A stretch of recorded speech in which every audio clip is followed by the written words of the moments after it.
evening, everyone. Welcome. Thank you so much for joining us this evening. It is my distinct pleasure and honor to get to introduce these two ladies who I not only admire greatly for what they're doing to shift the healthcare landscape, but as friends. So thank you, Darien Library, for inviting me to do the intro this evening. My name is Paige Berger. I am the Marketing and Event Director here at Barrett Bookstore in Darien.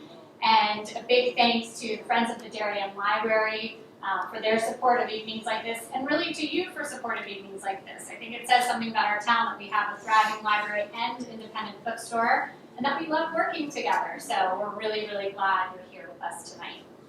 For those of you unfamiliar with tonight's guests, you're in for a real treat. A brief introduction, and then I'm going to get out of the way. You're here to see Dr. Katie Takayasu, who is an integrative medicine doctor with a passion for plant-rich cooking and finding balance in lifestyle rhythms. She combines traditional Western medicine with complementary modalities like acupuncture, mind-body medicine, botanicals, and nutrition to help patients holistically achieve their goals. She's a proponent of nutrient-dense food, joyful movement, plentiful rest, and attendance to the spiritual self as a way to ground the whole body, mind, and spirit. Dr. Katie has we're calling it a pop-up, and that's going to open in New Canaan later this month. And she's going to be offering one-on-one wellness insights consultations. You can check that out on her website. And of course, as of November of this past year, Dr. Katie has added author to her very long resume of accomplishments. Plants First is, we literally cannot keep this in stock, so I'm not just saying this from a sales perspective. If you want a copy, buy it now because we have to keep restocking and keep restocking. Katie has signed the books, so they'll be available after the program tonight. In conversation with Dr. Katie is board-certified OBGYN Shieva Ghofrany, who has her own very adamant fan base. She's been providing top-notch women's health care for over 14 years. She earned her bachelor's degree from Georgetown University, completed a pre-medical program at Columbia University, and finished her medical degree at Sackler Faculty of Medicine in Tel Aviv University in Israel. She went on to complete her OBGYN residency at Stanford Hospital. Committed to the endless pursuit of knowledge, Dr. Ghofrany completed training in integrative health and healing at the Graduate Institute in Bethany, Connecticut in 2016. She incorporates integrative techniques into her practice in order to provide a broader spectrum of patient care.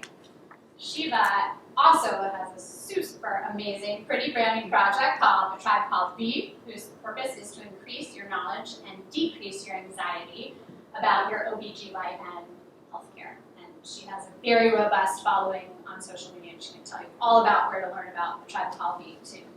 Katie and Shieva, welcome. Thank you.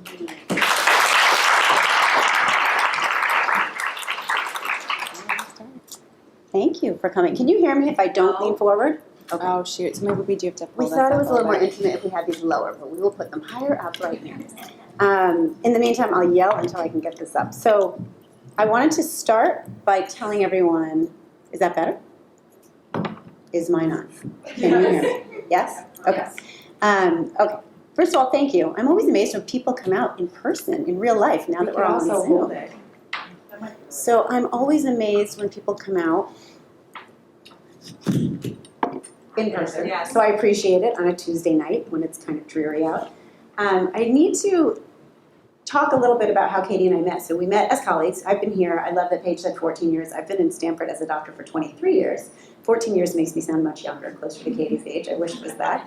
And when Katie came to town and I met her, I mean, I joke that we're like Mutt and Jeff. You know, I'm like 5'3", and Katie's like this beautiful gazelle. And when other people would meet her with me, they would say, does she really eat really healthy like she talks about? And she actually really does. Now we've traveled quite a bit together. I'm going to tell you about our first real trip together in a second. But when we're away, I'm always amazed. She doesn't ever profess all of these little health tidbits in any sort of holier-than-thou way, because anyone who knows me and knows how much I love my food and lacking exercise, I would be deeply annoyed if she did that. She's truly authentic about it. She just incorporates gentle movement, enjoys her dark chocolate. She doesn't do it in any way, again, that makes anyone else feel bad. It's so truly authentic and something that we can each learn from, which is why this book is so good. 5 years ago, a year after I had finished chemotherapy, when Katie had done all of my acupuncture during my chemotherapy, and really was masterful in just helping me feel relaxed during a really tumultuous time, she and I went to a conference in Florida at the Hippocrates Institute, if anyone knows it, and it was a raw vegan conference, which was, for Katie was not that new and different because she was used to eating a really healthy, somewhat, plant-forward diet. I had been in this small window of time where I was eating really healthy because I'd come off chemo, but otherwise food has kind of been a daunting thing for me my entire life. So within 2 or 3 days, I was completely bloated. I feel like I could not even function. Katie was like, I don't know, my stomach's a little bit off, but overall, I think I think you misremember. I definitely on day 2 went to a CVS and bought a pregnancy test because I never felt so weird before in my whole life. But it was an amazing, it was an entire conference of raw vegan food that was really made to be delicious. And what it highlighted to me, which this book really highlights, is that we just don't get enough vegetables in our diet, right? Yeah. So I am glad that I'm slowly trying to remind myself all the little ways through Katie and Lisa, who do the detox together. So for anyone who hasn't done their detox, I completely recommend it, floating aside, but you really won't. But for anyone who wonders, she truly is that authentic. If you don't know her personally, it's the truth. Oh, thanks for saying that. The raw vegan diet was really so interesting because, I thought I had a really healthy diet before we went to that conference. And then I went there and ate all raw plants for several days. And everyone's like, what was on the menu? And I'm like, well, it was a lot of salad. And after, I don't know about you, but I remember at the end of the second day thinking, okay, I'd be okay if I never ate another salad in my entire life. And what I learned from that conference was, one, that my digestion was the best it had been ever in my life. And I realized oh, hey, there might be something to this. And I actually, in the end, felt really well. It was weird at first because it was such a sharp change from where I was coming from. But in the end, I felt really well. And I came home and said to my husband, I was like, hey, how would you feel about us trying to eat more plants? And he was cool until I served him walnut tacos. But in the end, it was just too sharp of a change too quickly. And what I learned from that is the body loves slow and steady changes. And so that's what I talk about now. It's just slow and steady changes so that the body has time to equilibrate. Because what we went through was essentially true detox. Right. Well, and I think that is the biggest, when I look out and the sea of faces here and the generations that are being represented, I think that many of us who are in the 40 or 50 plus range grew up with that yo-yo dieting mentality where there was no slow and steady change, right? We all of a sudden one day went into Weight Watchers and we ate 20 points of food and that was it. And I think that is a really unhealthy way, and hopefully the new generation are going to learn that they don't have to be 100%. You like to talk about 80% a lot. Yeah, I love that rule of the 80-20. Just before I came here, my kids were baking cookies for the Hindley Happening fundraiser this weekend, and I full-on ate cookie dough before I walked out the door, and it was delicious. But that was after I ate a real meal of real food, and that's how I encourage it in my house. There are no foods that are off limit in my house. We have, God forbid, soda, which is, I think, one of the most evil things ever. It's in the refrigerator. We have snack foods, but my kids understand that those things are totally fine to have after we've nourished ourselves or in conjunction with real nourishment, which comes really from fruits and vegetables and whole grains and really a lot of plant-based foods. But, in the 20% are things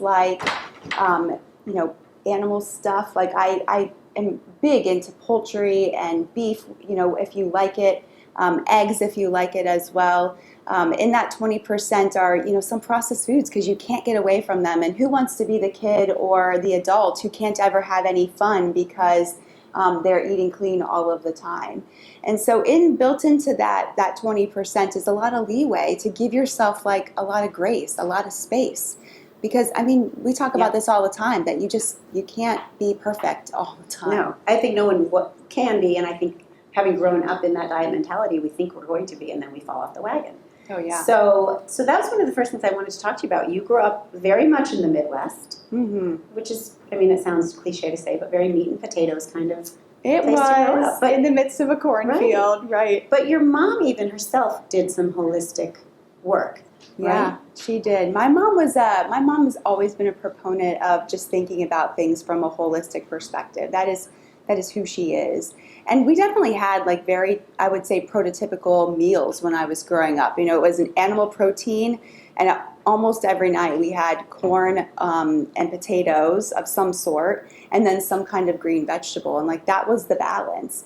And we had a lot of snack foods. It was the 90s, and so Right. there were just snack foods everywhere. And that's during the time of like snack wells and all these like low fat sort of things. And what I recognize now is that all of those extra foods were a setup for failure. Yeah. Because that's just the way they're designed. They're designed really to make us fail. And so a lot of the struggles that I had when I was a kiddo and young adult with my weight really were because I was eating foods that were designed really to make me that way. But my mom, even to this day, my mom is an esthetician in Ohio. So when we go home, it's actually really fun. We get to go to her spa and she gives us facials, which is, amazing. But she really believes that what we put in our body shows up in our skin and it shows up in our lives. And I think that I've known that for a long time now. I just didn't know it when I was, 13 years old. Well, and I think the trick for any of us who are parents is how do you do that in a way that doesn't seem like you're preaching to them or withholding from them. My father, as a retired general surgeon, was actually also very, very forward-thinking with regard to not eating donuts in the doctor's lounge. But his method, unfortunately, created the opposite of what Katie got out of her family. You seemed to really engage in it in a way that was healthy and beautiful, and you realized the value in it. Whereas in our family, and he did this with as much love as he could, but it was a very kind of aggressive way of saying you shouldn't be eating that. So that can create such disordered eating. So I think that's the key to this and to this book is when you thumb through this book, the foods do not look like they're restrictive in any way. They're beautiful, they're colorful, they're tasty. So I think that's the part that you would really advocate for people. Oh, 100%. I think the connection to the food is really important. We talk about that a lot. Chef Lisa is my good friend, and we talk about the love of like being in the kitchen. And you don't have to adore being in the kitchen, but connecting to your food and being a part of the process of making it is a really important part of your connection to it. And no better example of this is than last night's dinner when I got home from, shuttling my kids to their activities, and we had ingredients in the refrigerator for lasagna, and it kind of seemed like the right day. Yesterday was kind of dreary and rainy, and I thought, you know what, I have a little extra time, like I'll make lasagna, but like I'm going to get the little people to help me.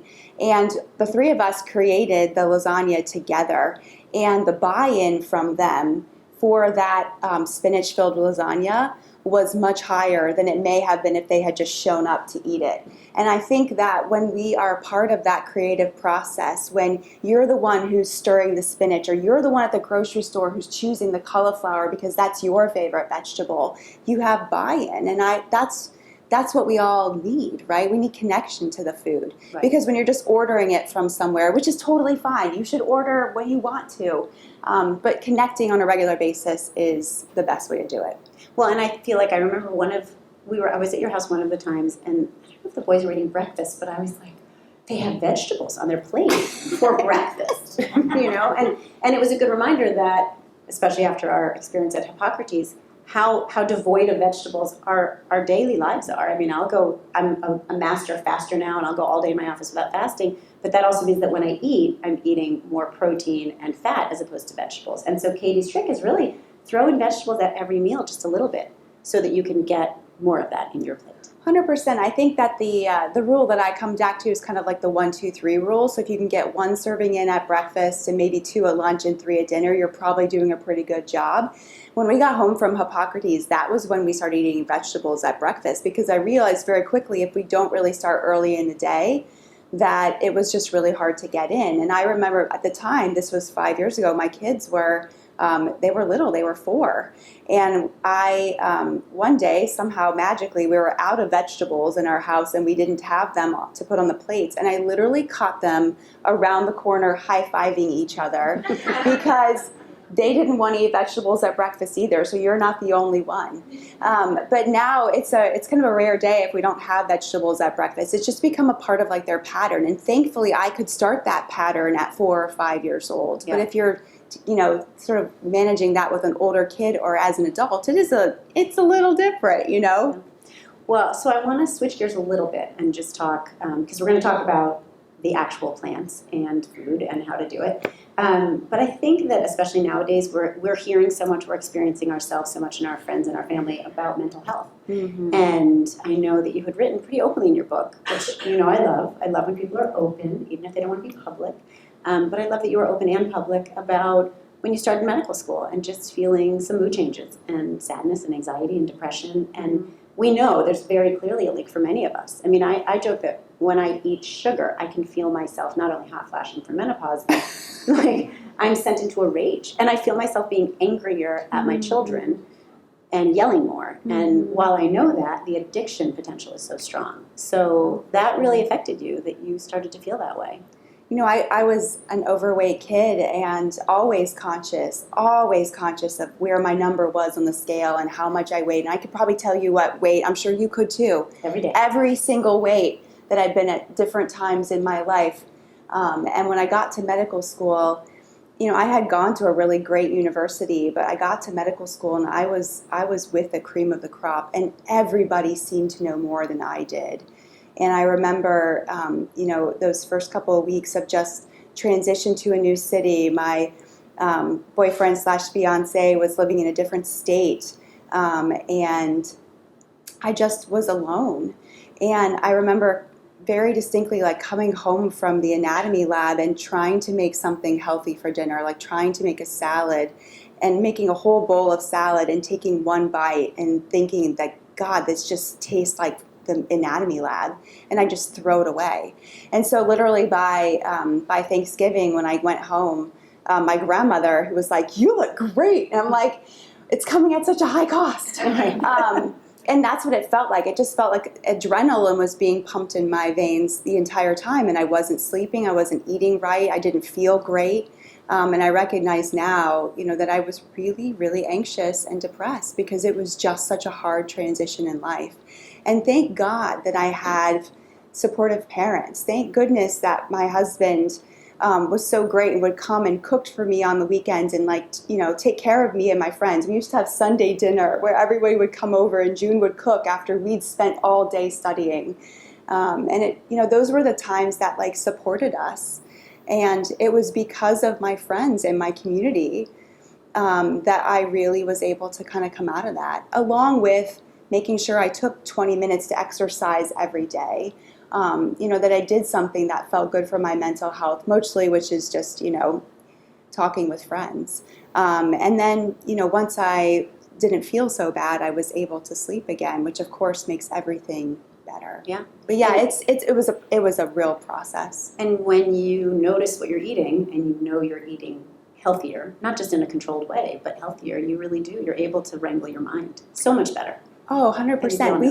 We see this everywhere in the literature. And actually, we were just speaking before we started talking about a therapist who I love in Greenwich, who tells me that whenever she sees a new patient who's anxious or depressed or has some kind of mood disorder, the first thing she'll often ask is like, how are you actually feeding yourself? Yeah. Because we know, just from what you said as well, that our moods are up and down. Yeah. And very much influenced by what we eat, as well as things like hot flashes and, you know, our digestion and all the other things. Yeah. Well, and so because that's so challenging, because so many of us are addicted to, you know, food that is dopamine hitting, right? Like when I don't think of like, God, I'm in such a bad mood, I want to come home and eat a plate of broccoli. I'm like, I want to come home and eat, you know, a donut or something that is going to make me feel that immediate hit.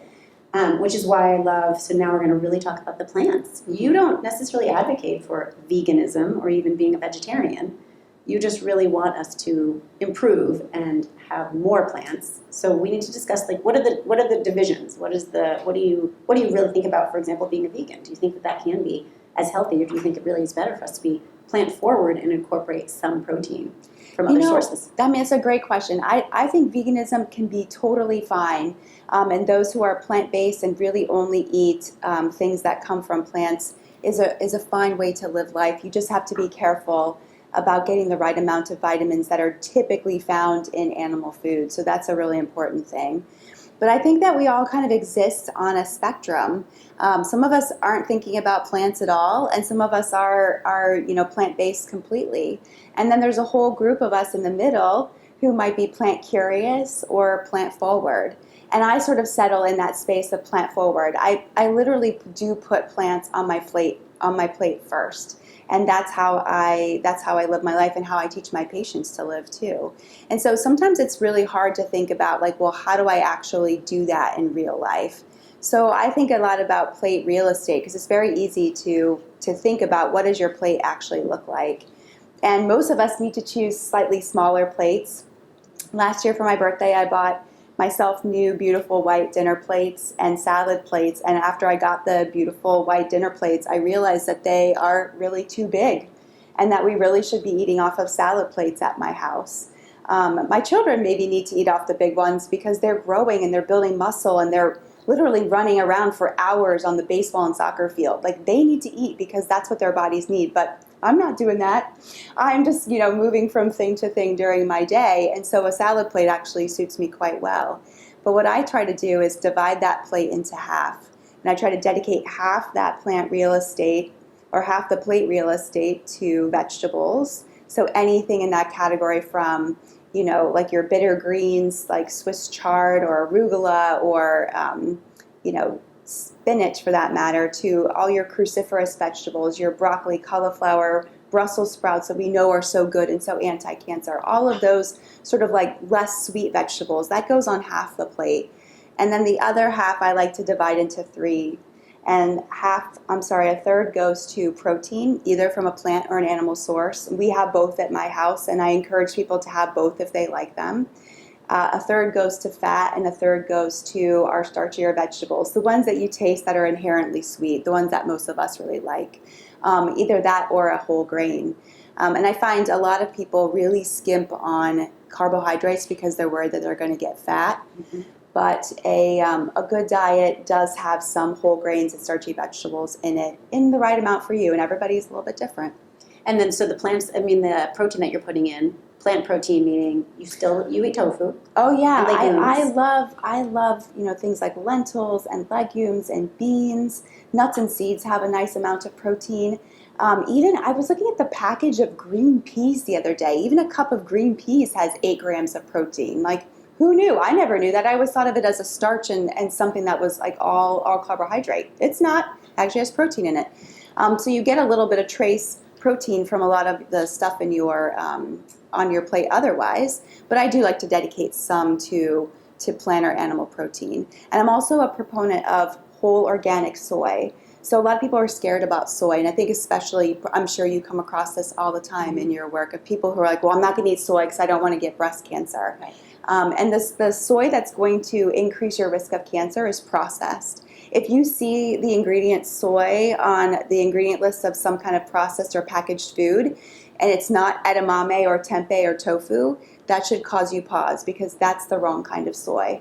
But if you're buying tempeh in the store and you can see the whole soybean in there and it's from an organic place, it's totally fine to have the equivalent of like half a cup every day if that's important to you. I think that's a good point though, because a lot of people who are vegetarian will eat a lot of they eat a lot of they exchange a lot, like the veggie burgers and things that are packed with a lot of things that are produced still. They're not necessarily any healthier than eating, for example, grass-fed beef. I see that all the time. People eating these like pseudo meats. Yeah. Like, I don't want to throw any specific brand or anything under the bus, but if you look at something and you're really not sure how it got on the face of the planet, then your body probably doesn't know how it got there either, and it shouldn't really go in very much quantity.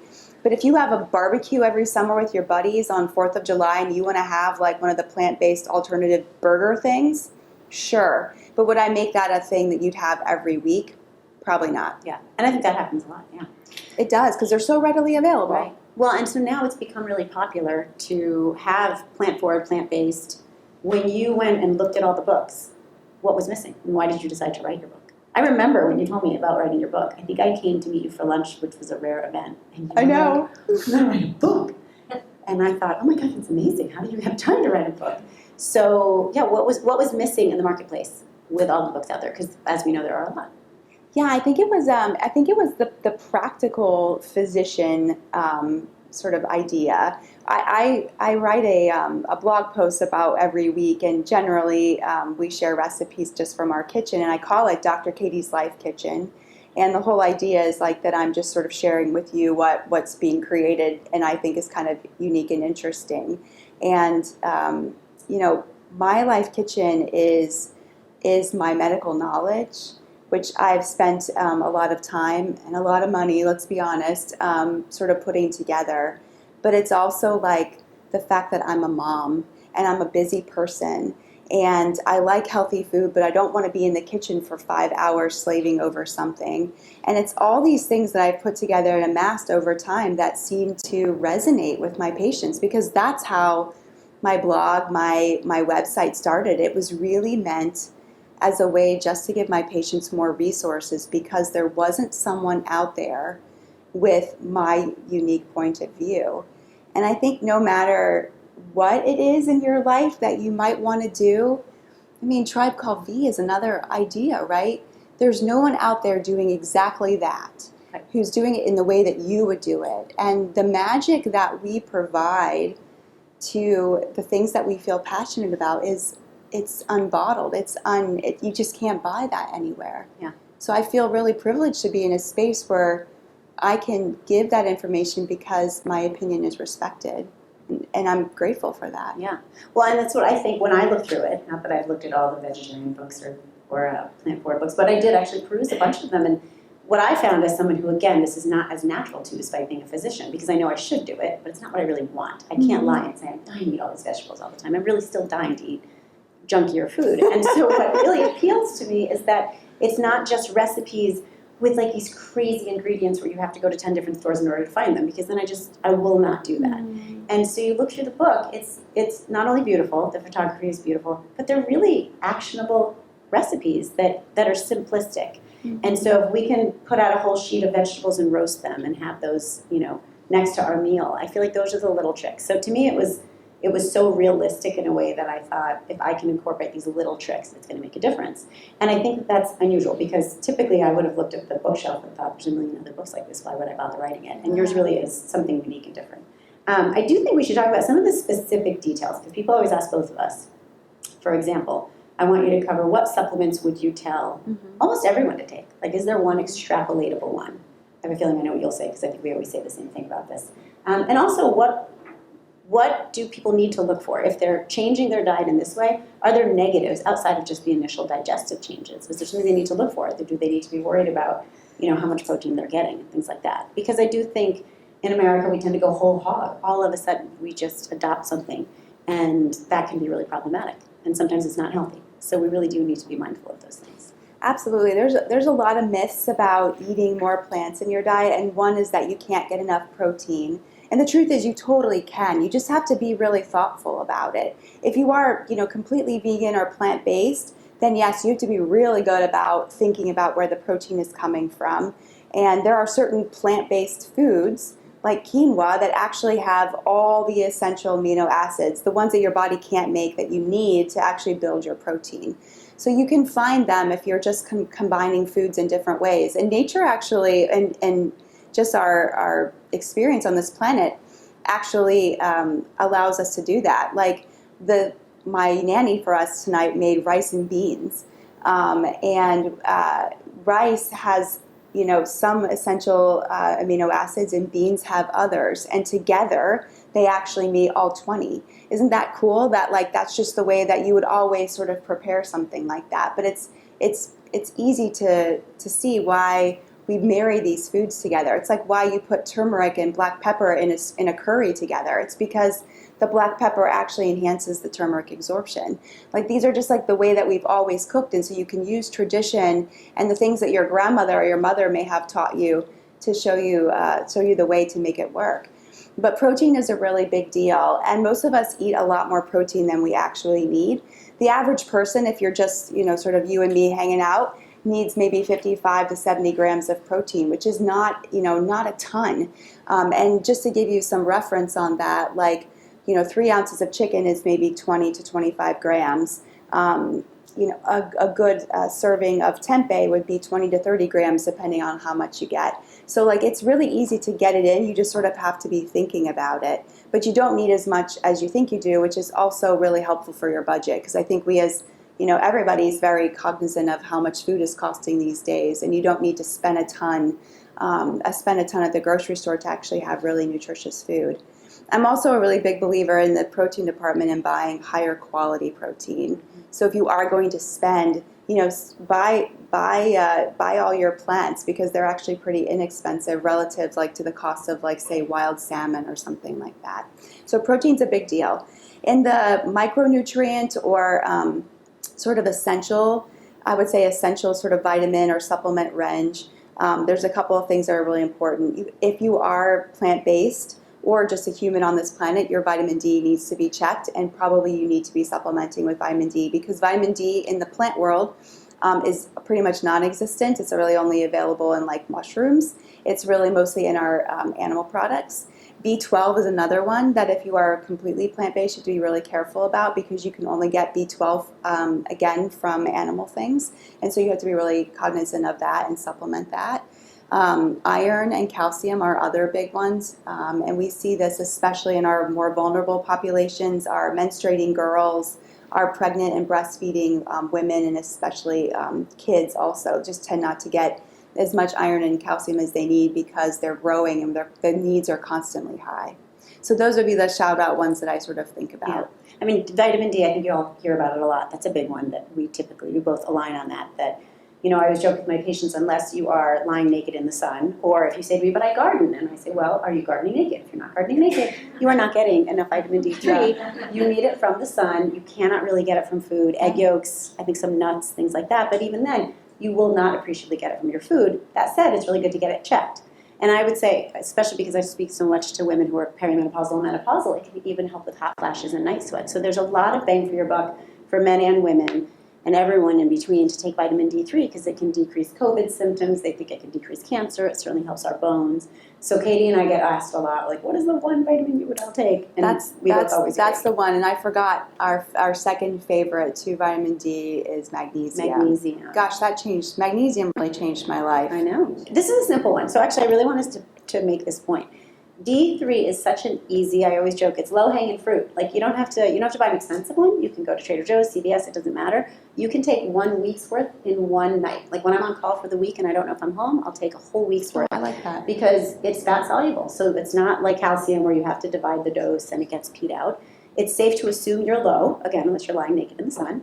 And there's a lot of health benefits to it. But the secondary part is that if you take magnesium can actually help absorption of D3, right? And it can help with anxiety and sleep and leg cramps and digestion. So it's really a good thing. It's really one of the best supplements out there. And it's also very helpful for women with menstrual cramps. It's also really good for pregnant women, because the placenta, you can speak to this much more than I can, but the placenta is very, very magnesium sort of dependent. And it really is just it makes me feel better. Yeah. It's like a placebo effect to help you sleep too. It actually legitimately helps you sleep, but now if I don't take it, I'm like, I'm not going to be able to sleep. And I take a powdered magnesium that dissolves in water, so much so that it's so important to me that if I've already brushed my teeth and put my night guard in, I will get out of bed, go downstairs, and make the magnesium drink, because I know that it has helped me so much.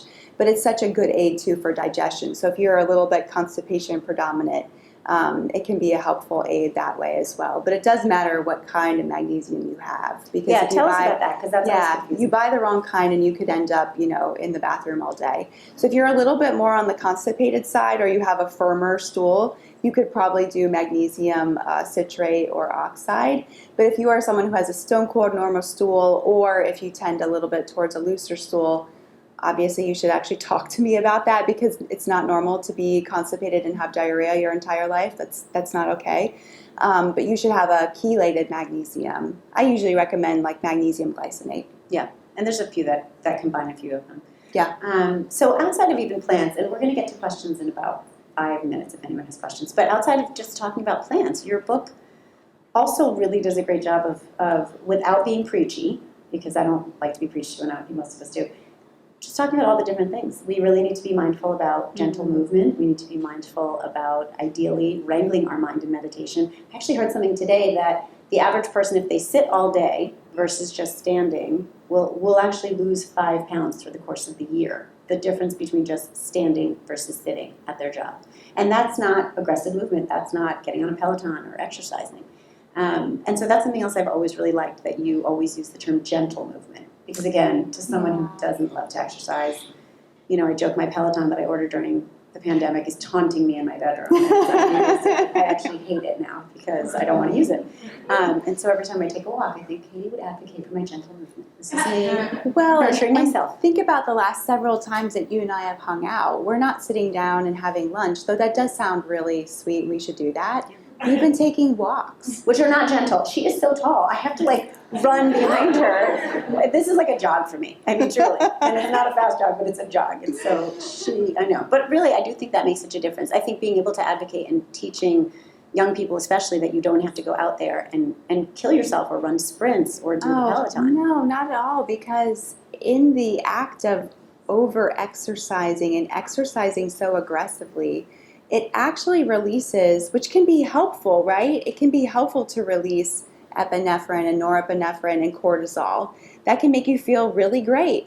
But it can also lead to a lot of post-workout fatigue. And I have a lot of patients who will go and do a pretty hard workout class and then tell me later that day that they can't get off the sofa from 1 to 2 o'clock because they're just so tired.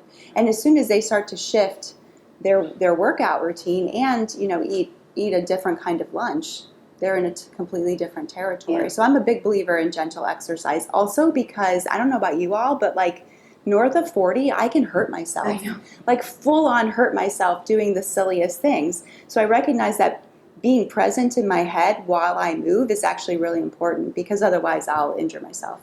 Well, and I think we all grew up with that no pain, no gain mentality, which interestingly now a lot of the data shows that if you do really intense exercise, you're triggering your insulin levels even more, which triggers inflammation. So when we see patients collectively who come in saying, I don't know what's going on, I'm exercising every day, and this is what I'm eating a lot of protein and I'm not losing weight. And part of it is because they're triggering their insulin with actually too much animal protein, as opposed to healthy fat, and too aggressive exercise, which, I always joke, it's one more excuse for me not to exercise. I don't want to trigger my insulin. I get the data. Okay, so meditation. Yeah. You might guess, I have a challenge with meditation because my mind is constantly on fire. And for me, I found the one form of meditation that really helped me, that I learned about from a patient, was Transcendental Meditation, which is actually a very simplistic, repetitive word that you get taught when you do the class. So I really advocate for the class, by the way. I don't get any kick from it. But and so that's helped me a lot. But I think you really seem to do a different, I feel like you do more guided meditations. So I'd love to hear what you think about that. And I know there's data about that. And just to shout out that there are so many different kinds of meditation. So if you are maybe more like me and not as gentle as Katie and feel like you can't do it because your mind is racing, there are actually very specific meditations that help with that and help you detach your mind from that constant perseveration that typically happens for a lot of us.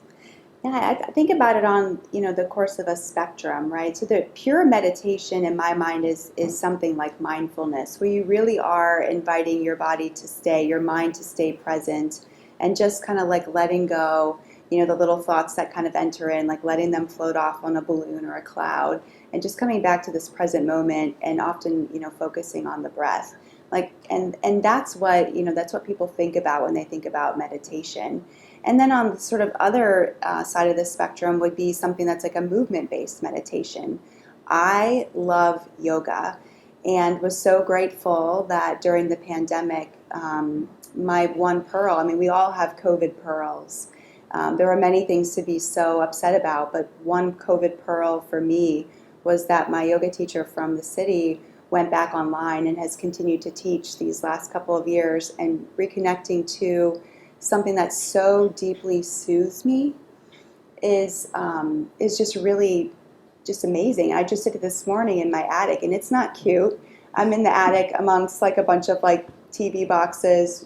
You ask, why is there a TV box in my attic? Because my husband bought a TV a couple of days ago, just because. And so amongst the TV boxes and all sorts of craziness, I'm just up in the attic doing my thing, doing my yoga. But in that space, the 1,000 thoughts never stop. But at least for a little bit of time, I can push them away and come back to what's happening right now. How am I in this exact moment? So movement-based meditation works really well for me, because I also just really intrinsically like to move. I like the way it feels in my body. And then somewhere in the middle are all the guided meditations. So if you love Calm app or Headspace or anything else, that's great. Use it. I think that anyway, it doesn't matter how. It just matters that you get into that space that really soothes you, that lets you sort of say like, yeah, my mind is really busy, but I'm going to give myself the grace to just say like, hey, I'm just going to put that thought aside for right now. I'm going to stick it on the conveyor belt and just watch it pass me by. And even if you do that for 5 seconds, that's a success. Yeah. And there's really, there's very clear data that when we do that, we're changing our cortisol levels, we're really able to change our inflammation. And I've found that since I took that class, I feel like I'm more easily able to push the thoughts about food and all of those things that I perseverate on much more easily. So. Oh, and I think the other piece of this is that we all have that busy mind, and people all the time will say to me like, I'm not good at meditation, and I'm like, none of us are good at it. We all are trying. That's why it's called practice. But in circuiting out of what's called the default mode network, which is like the circle-ish rhythm that exists. It's the firing of the neurons in a very specific pattern in the brain that leads to wandering, that leads to us perseverating and to ruminating and to projecting about the future, and we don't even know what's going to happen. When you find yourself in that place of projecting or ruminating, you're in your default mode network, and as soon as you come back to this present moment, you've short-circuited that. And by doing that, you, as Shieva said, like you decrease your cortisol, you decrease all the stress hormones in the body, and you come back to what actually feels pleasing to your body, which is a safe place. Like, I'm okay in this moment right now. Yeah. Okay, so we're gonna answer some questions, but I have a funny question. I love it. I don't know if it's that funny, it's just something I was thinking. If someone said, I literally hate vegetables, that's not me, by the way, I actually like vegetables, especially if someone else cooks them for me, I like it. But if someone said, because people ask me this all the time, what is the one vegetable, if I'm only picking one, what should I pick? There's so many to choose from. I would say, are you asking like what my favorite? No, I'm saying from a health perspective, because there's a little bit of debate in the vegetable world between, for example, broccoli versus cauliflower, from the anti-cancer, anti-inflammation, digestion, everything. Like, I think we agree it wouldn't be tomatoes necessarily. Right. I see what you're saying. I actually was going to just say broccoli. That was the first one that came to my mind. And the reason I say it is because, one, I think it is delicious. It's delicious when it's steamed because it's slightly sweet. It's even more delicious when it's roasted because it picks up all the spices. You ever notice that? Like all those little crevices pick up spices and salt and olive oil, and when they're crisped up and caramelized in the oven, they just taste so good. But then there's all the health benefits to it too, right? So it's bitter, so it helps detoxify the liver, but it's cruciferous, so it's anti-cancer, and it's so good for longevity. So I think it might be the perfect one in my mind. I agree. That's what I think, but I wanted to have I don't know. That was my feeling. Okay, does anybody have questions? Because we could sit here and talk for hours. Yes? You mentioned magnesium being important. What dosage of magnesium would you recommend on a daily? So can I rehear the question? It was what dosage of magnesium is important? Okay. So most people can tolerate like 400 to 600 milligrams of magnesium. So that's where I would start. But if you're using it to help soften your digestion, if your bowels are hard, then I would probably start with a little lower dose so that you don't cause yourself an issue tomorrow morning. But I would start it at night. I generally recommend people take magnesium at night. Yeah. I always say take it at night because one of the side effect benefits is that it really does seem to help with anxiety and with sleep.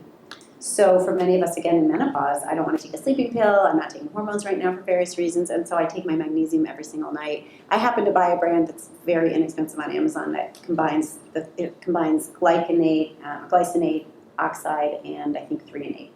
But there's a ton of different brands, and you might need to play with it a little bit to see which one. But yeah, I would say if you try one and you're like, I don't know, then maybe try a different sort of magnesium salt, meaning like a different, either glycinate or threonate or whatever. Mm-hmm. Yeah, great question. Yes. Hi, Dr. Katie.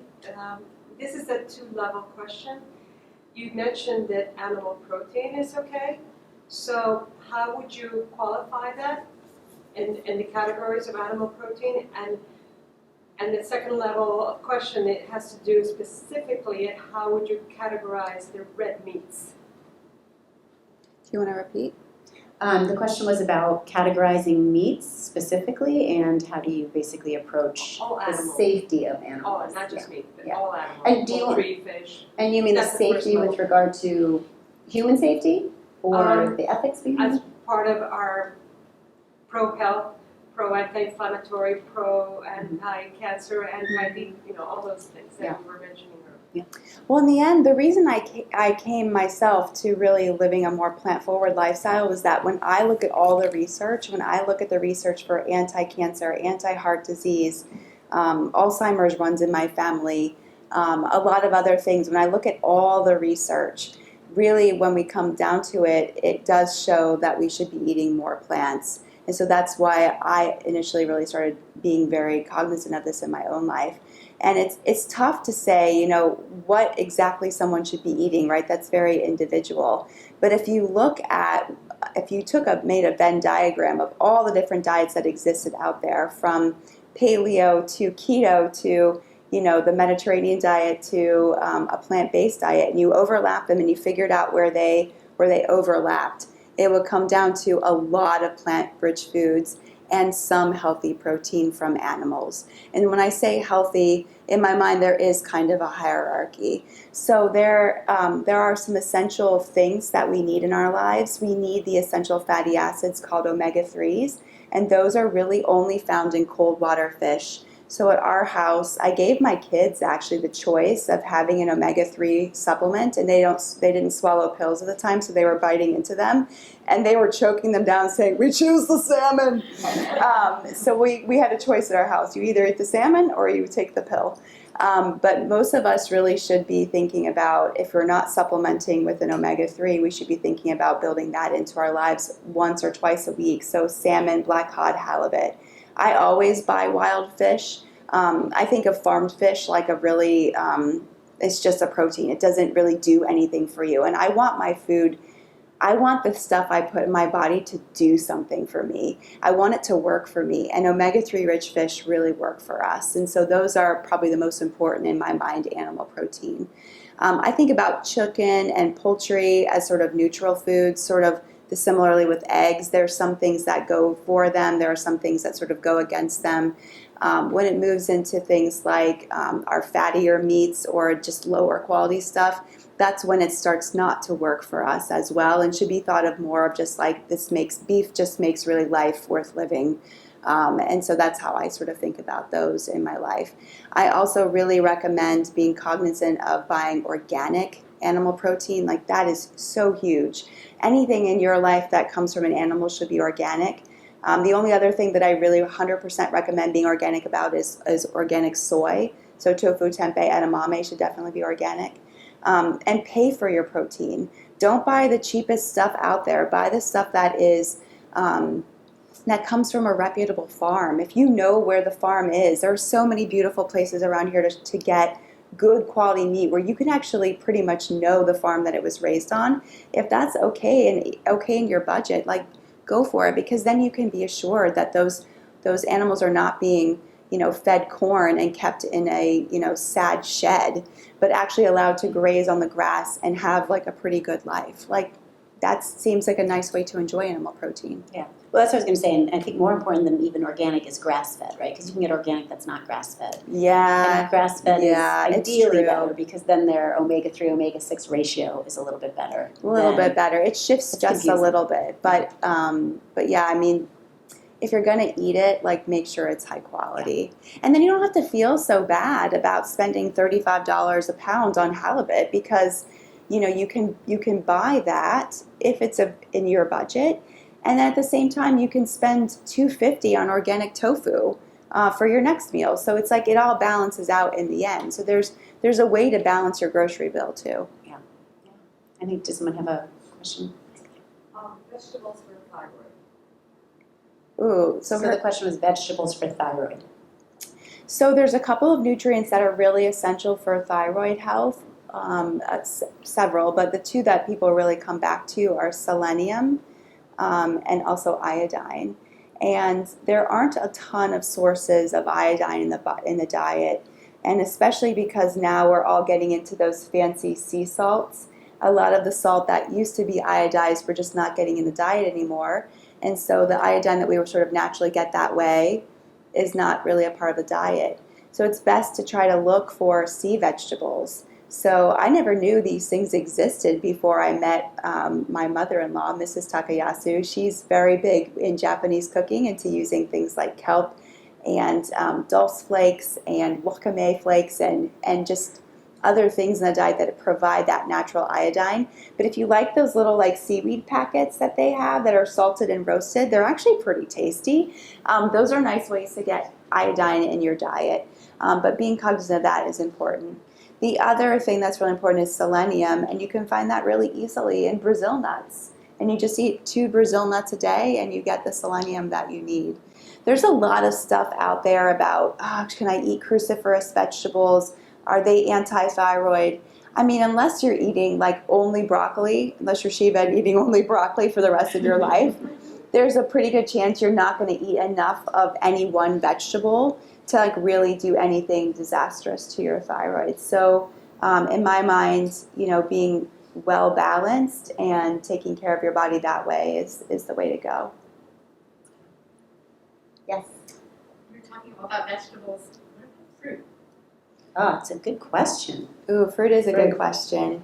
So fruit is totally fine. In our house, we call like fruit nature's candy. It's delicious and wonderful. And I find a lot of patients will eat too much fruit.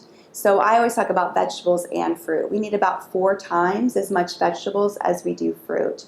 And so if you have the equivalent of about a cup a day of fruit, which would be like, a medium apple or, 2 servings of other fruit, then you need to eat 4 times that amount in vegetables. So it's a different kind of ratio, but it's totally fine to have and clearly really, really delicious. The other thing about fruit to know is that fruit juice and fruit are not the same. And so, like 1 glass of orange juice, depending on how large it is, might have 6 to 8 to 10 oranges in it. But when would you or I ever sit down and eat 10 oranges at a time? Like never, right? So you shouldn't be drinking that amount of sugar and juice. The reason that fruit is okay is that nature, again, right, has set us up for this perfect marriage of sugar, right? It's sweet, but also fiber. And fiber is your best friend because it slows down the absorption of that sugar into the system. And it helps you avoid those big ups and the big downs of your blood sugar and your insulin. And insulin ultimately, as Shieva said before, is the hormone that brings our blood sugar back to normal, but comes at a cost because it causes our body to store food as fat. And so our trick for weight management over the course of time is to try to keep that insulin level very stable, so that we, don't give our body extra stuff it doesn't need to store. Remember how I said she's like not corny about it, but then she comes out with nature's candy. And I'm like, that's like people who are like, freeze your grapes and they'll taste like candy. And it tastes like frozen grapes. All right, does anyone else have any other questions? Yes. Calcium for osteoporosis. I find I just am not getting enough calcium, and I said not to take a lot of supplements. And all your plant milks have calcium carbonate, which is the toughest one to absorb. So what's your kind of take on that? Calcium, her question is about calcium, but calcium is a really tricky supplement for me. I think our advice, several years ago was to get, a crazy amount of calcium in the diet every day. But calcium is only part of the story. So vitamin D, as Shieva was talking about, we were talking about earlier, vitamin D is your key to getting calcium into the body. And then beyond that is vitamin K2. And K2 is what builds it into the bone matrix so that it can actually work for you. So it's all of that together. So calcium's not just that calcium supplement's not the whole story. You can only absorb, say, 500 milligrams of calcium at one time. So you do need to have it in divided doses. But you also don't want to take too much, because when the body has too much calcium, we're finding now with random CT scans and also more cardiac testing that people are getting calcium deposition in their hearts and in their great arteries. and that's a problem. We don't want that to happen. So it's kind of figuring out like how much can I get in my diet, and then how much do I probably need to supplement? And that's a question really to go through with your friendly integrative doctor, or to actually just do a calcium calculation. If you're getting a good amount of vegetables in your diet from, different greens and things that have calcium in them, you can probably bank on getting 300 to 500 milligrams of calcium every day just from like your regular diet. And then if you have a couple of sources of very specific calcium, like you have a yogurt, or you have you eat tofu or something that's very much known to have calcium in it, that gives you a bit more. And then you can sort of say like, well, if my need as a such and such age person is 1,000 milligrams or 1,200 milligrams a day, then my net need is this much. So what may seem like this insurmountable amount of calcium might actually be like 300 milligrams. So that's what I take. I take these tiny little pills. I like them because they're calcium pills could be like horse pills. These guys are like really tiny, but I also like the fact that I can say like, I'm going to my favorite ice cream place today. I'm going to eat ice cream and I'm going to get some calcium from that. So I don't need to take as much today. Or I didn't do a very good job yesterday of getting calcium in, so I'll take some today. So I kind of just like go with, with what my diet is kind of like. But that's how I do it. So what are your high calcium vegetables?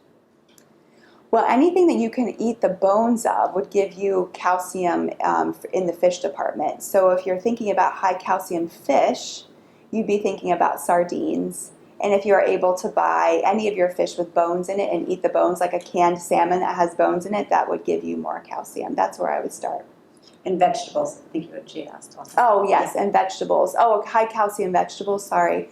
I'm not super proficient on this, so I don't want to misquote, but I know that for sure, like broccoli has quite a bit of calcium. Most of the green stuff has calcium. There are a couple that are calcium blockers, so you have to be sort of, again, it's this whole idea of like, it's not like I'm going to eat broccoli and it's going to solve everything. It's that I eat a little broccoli, I eat a little spinach, and maybe spinach doesn't have as much, or blocks a little bit of calcium, but that's okay, because I'm also having tofu in my stir fry, and it's like, it's the mix of all these certain things. But if you're really wanting to know specifics, that's actually a better question for a nutritionist or someone who's more skilled in that.